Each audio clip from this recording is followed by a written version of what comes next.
मैं हूं कुमार गजेंद्र। जनपद ऑन द स्पॉट में आपका स्वागत है।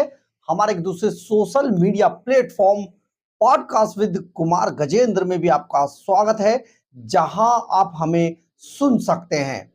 देश के अंदर केंद्र सरकार ने यानी कि प्रधानमंत्री नरेंद्र मोदी की सरकार ने 130वां संविधान संशोधन बिल लोकसभा में पेश कर दिया।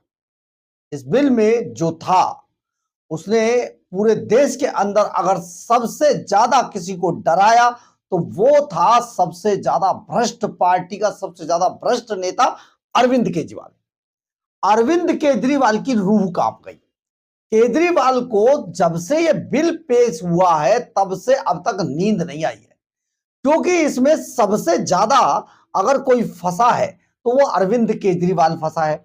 उसके जो अली बाबा 40 चोर थे वो फंस गए हैं, और अरविंद केजरीवाल को चारों तरफ केवल और केवल अंधकार ही नजर आ रहा है, बहुत ज्यादा। और यही कारण है कि अरविंद केजरीवाल सबसे ज्यादा मुखर विरोधी होकर उभरे देश के अंदर इस मामले में।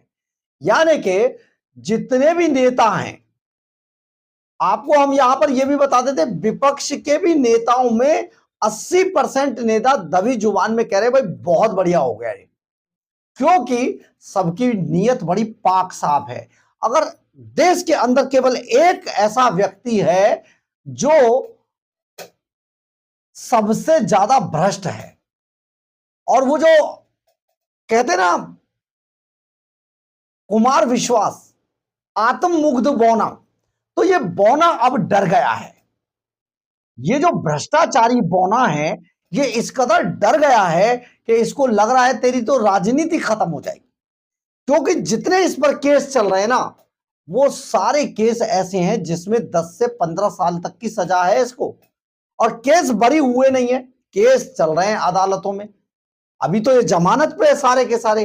तो इनको लग रहा है कि अगर प्रधानमंत्री नरेंद्र मोदी ने ये संविधान का संशोधन 130वां अगर लागू हो गया, क्योंकि ये बिल अभी जेपीसी के पास है, अगर जेपीसी में भी ये अगर पास हो गया, जॉइंट पार्लियामेंट्री कमेटी, अगर वहां पर भी ये पास हो गया, तो अरविंद केजरीवाल का क्या होगा।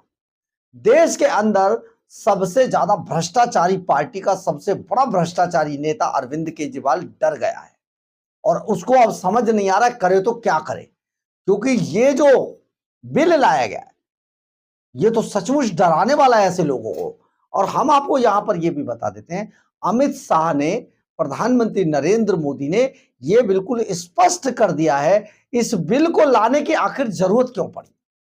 इस बिल को लाने की जरूरत तभी पड़ी जब अरविंद केजरीवाल जैसा भ्रष्टाचार और बेशर्म नेता, नेता तो उसको कह ही नहीं सकते, खैर भ्रष्टाचारी और बेशर्म व्यक्ति, आत्ममुग्ध बौना, अगर जेल में रहा और वहां पर भी इस्तीफा नहीं दिया। आज तक देश के 78 साल के इतिहास में कोई भी व्यक्ति अगर नेता कोई पकड़ा गया तो उससे पहले इस्तीफा दिया और जेल चला गया, लेकिन अरविंद केजरीवाल जैसे भ्रष्टाचारी नेता ने, आत्ममुग्ध बौने ने ये इतिहास रच के दिखाया देश में, इस कानून का फायदा उठाया कि इस पर तो कोई कानून ही नहीं बना।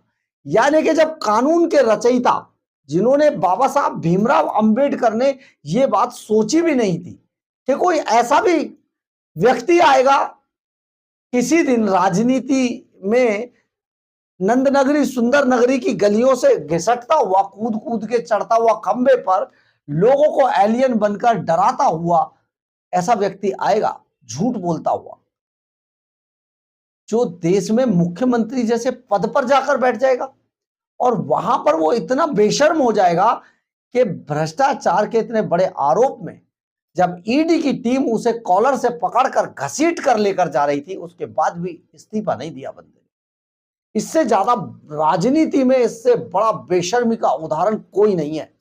लालू प्रसाद यादव जैसे नेता भी पहले जेल जाने से पहले इस्तीफा देकर तब जेल गए, सजा भी काटे आए, लेकिन ऐसा इतनी बेशर्मी, इतनी बेहयाई किसी में नहीं देखने को मिली। अरविंद केजरीवाल ने वो सारी सीमाएं लांघ दी और आज भी लांघ रहे हैं। तो ये जो 130वां संविधान संशोधन हुआ है, इसमें 5 साल से अधिक की सजा वाला अगर कोई अपराध है या फिर 30 दिन से अधिक जेल में, यानी कि 30 दिन अगर कोई जेल में रह लेता है तो 31वें दिन उसे इस्तीफा देना होगा। छोटे मोटे अपराधों में ये नियम लागू नहीं है, लेकिन अगर प्रधानमंत्री, मुख्यमंत्री या फिर आप समझिए कोई और मंत्री हो, अगर वो जेल जाता है या उस पर कोई ऐसा मुकदमा बनता है और जेल जाने की नौबत आ रही है जो नॉन अवेलेबल है और 30 दिन से अधिक वो जेल में रह लेता है, तो उसको इस्तीफा देना पड़ेगा अपने पद से। अब ये कानूनी बाध्यता पैदा कर दी गई है। यानी कि अरविंद केजरीवाल जब भ्रष्टाचार के आरोप में तिहाड़ जेल गए और उन्होंने इस्तीफा नहीं दिया, इसके बाद देश के संविधान निर्माताओं को, जो आपके तत्कालीन जो संविधान को संशोधन करने वाले जो निर्माता हैं, उनको ये जरूरत महसूस हुई, प्रधानमंत्री नरेंद्र मोदी को ये जरूरत महसूस हुई कि भैया इस पर कानून बनाया जाए। और कोर्ट ने भी इस पर बाकायदा बड़ी तल्ख टिप्पणी की थी कि अगर सरकार को ऐसा लगता है कि ये गलत है और लोग इसका फायदा उठा रहे हैं, तो सरकारों को इसका कानून बनाना चाहिए। और ये कानून जब बन के आया तो उसमें देश के अंदर अगर कोई सबसे ज्यादा बवाल काट रहा है या कोई सबसे ज्यादा डरा हुआ है तो ये आत्म मुग्ध बौना यानी कि अरविंद केजरीवाल है। और अरविंद केजरीवाल जिस तरीके से डर के मारे ये तरह तरह के बयान दे रहे हैं वो भी आपको सुनने चाहिए। दरअसल है क्या, अरविंद केजरीवाल ने आज एक ट्वीट किया और इस ट्वीट को अगर आप देखेंगे तो आपको हैरानी होगी सुन के कि ये किस तरीके का आत्ममुग्ध बौना डर गया है इस कानून से, क्योंकि उसे अपनी पूरी राजनीति खराब होती नजर आ रही है। हालांकि जनता ने नकार दिया है, दिल्ली में सुपड़ा साफ हो गया, पंजाब में होने की तैयारी है, नकार दिया है देश की जनता ने, लेकिन उसके बाद भी ये अपने आप को सोच रहा है कि मैं प्रधानमंत्री बनूंगा। कभी नहीं बन पाएगा। क्या ट्वीट करते हैं साहब, सुनिए जरा।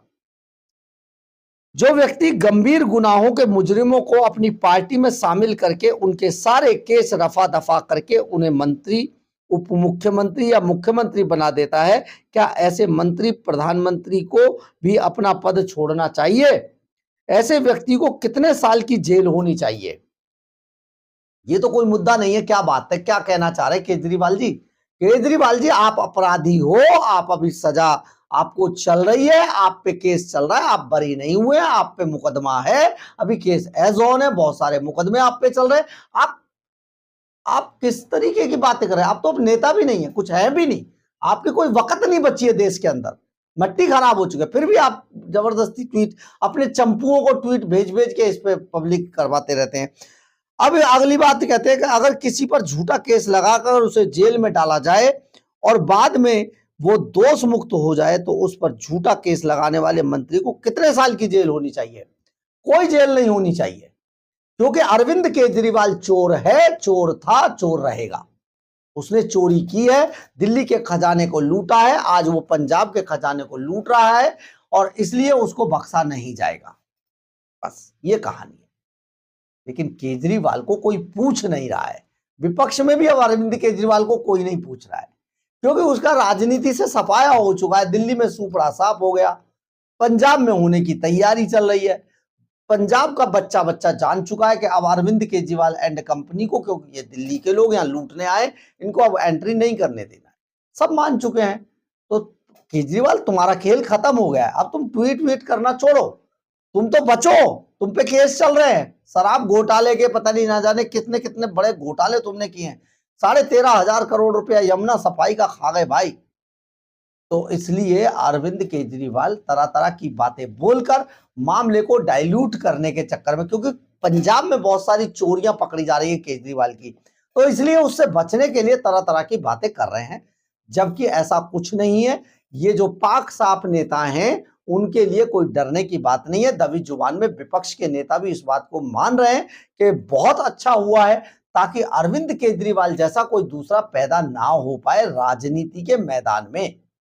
इसलिए ये एक अच्छा कानून है। इसकी कमी थी, कमी महसूस की गई जब जब जब अरविंद केजरीवाल तिहाड़ जेल में बैठकर मुख्यमंत्री बने हुए थे। इसलिए कानून लाया गया और अरविंद केजरीवाल को सबसे ज्यादा इफेक्ट यही कानून कर रहा है, क्योंकि उन्हें पता है अभी उनके ऊपर और बहुत सारे मुकदमे बनने वाले हैं और वो जेल तो जाकर ही रहेंगे, इसलिए उनकी राजनीति तो खत्म ही हो जाएगी। लेकिन राजनीति अरविंद केजरीवाल की खत्म हो गई है। आज दिल्ली के अंदर मैं देख रहा था कि उनकी जो सभाएं होती हैं 50 आदमी नहीं जुट रहे हैं। जहां कभी 5 लाख आदमी आ जाता था, अब 50,000 नहीं जुट रहे हैं, यानी खेल खत्म हो गया। लेकिन सबसे बड़ी बात यह है कि आखिर इस बिल से अरविंद केजरीवाल परेशान क्यों है, एक बड़ा सवाल है। अगर आपके पास इसका कोई जवाब हो तो आप प्लीज कमेंट्स बॉक्स में अपनी राय जरूर लिखिएगा, क्योंकि आपका लिखना हमें बहुत शक्ति देता है, बहुत पावर देता है।